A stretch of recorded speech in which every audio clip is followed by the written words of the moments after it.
Naomba mpokee salamu za Mheshimiwa Kanali Evans Ntambi, mkuu wa mkoa wa Mara, ambaye ninamwakilisha katika shughuli hii.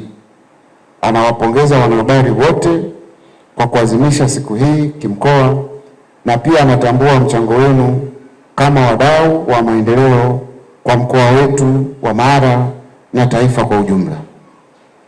Kwa niaba ya Mheshimiwa Kanali Evans Ntambi, mkuu wetu wa mkoa wa Mara, nami nichukue nafasi hii kuwapongeza waandaaji wa shughuli hii kwa maandalizi mazuri, na pia niwashukuru kwa kumteua Mheshimiwa mkuu wa mkoa wa Mara kwa mgeni rasmi kwenye maadhimisho haya. Na mwenyekiti, ungeweza kumteua kiongozi yoyote akawa mgeni rasmi kwenye tukio hili muhimu kwa wanahabari, lakini kwa kumchagua mkuu wetu wa mkoa tunakushukuru, na Mheshimiwa mkuu wa mkoa anashukuru sana.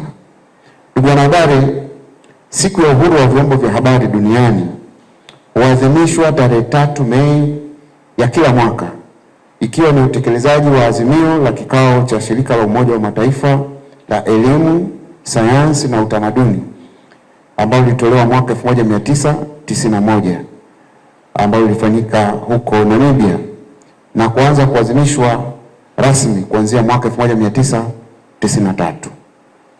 Maadhimisho ya siku hii inafanyika kwa lengo la kutathmini mchango wa wanahabari, changamoto na kuweka mikakati sahihi ya kuwawezesha wanahabari kufanya kazi zao katika mazingira mazuri ili kuchochea ustawi na maendeleo ya jamii na taifa kwa ujumla.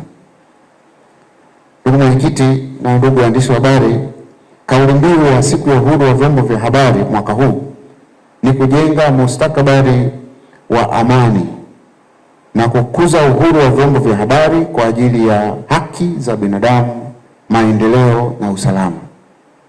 Kauli mbiu hii imekuja kutambua mchango wa vyombo vya habari na waandishi wa habari katika maendeleo ya nchi yetu, ikiwa ni pamoja na kutunza amani, utulivu, haki za binadamu, usalama wa wananchi pamoja na usalama wa nchi yenyewe. Serikali yetu ya Jamhuri ya Muungano wa Tanzania inayoongozwa na Rais wetu mpendwa Dr. Samia Suluhu Hassan inatambua umuhimu wa wananchi kupata habari na taarifa bila vikwazo. Ndio maana haki na uhuru wa wananchi kupata taarifa unatambulika kikatiba katika ibara ya 18 ya Katiba ya Jamhuri ya Muungano wa Tanzania ya mwaka 1977. Ili kuhakikisha wananchi wanapata taarifa za uhakika, serikali imetunga sheria mbalimbali za uendeshaji wa sekta hii, ikiwemo sheria